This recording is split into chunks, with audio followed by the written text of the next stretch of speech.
guda uku sun musulunta daga ciki, akwai ɗaya wato akwai Khalidu, akwai wato Hishamu, akwai Walid,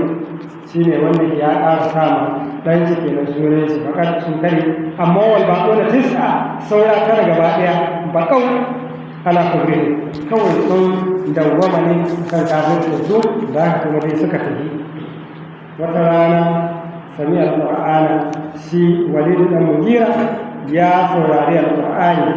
daga Annabi sallallahu alaihi wasallam wa ala qalbuhu ila al-iman, sai zuciyarsa ta karkata zuwa ga imani, saura kaɗan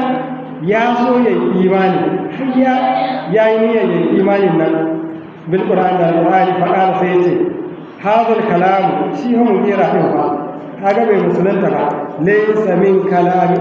insi wala min kalami shi ka yace ka Qur'anin nan yanda ki ya san larabci ya san balaga ya san waƙoƙin laraba ce wannan magana ba irin maganar mutane ba ne, ba maganar aljanu ba ne, wala min kalamin alamin ba rabbi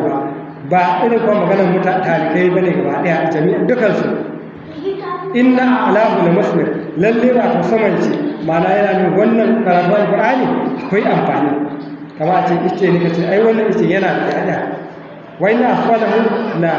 magadi, cewa kuma kasan shi ma nan ma akwai wato akwai amfani, kama a ce ice ne kuma sama ga ya kasa kuma yana wasu sauyu kamar bangare abin da ya shafi na abinci. Wa hada kalam ya alu wala ilaha, wannan magana ta Qur'ani to ita ke ɗaukaka ba a mata shishigi dole da fanka a to daga nan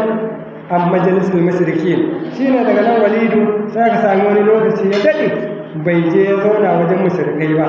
inda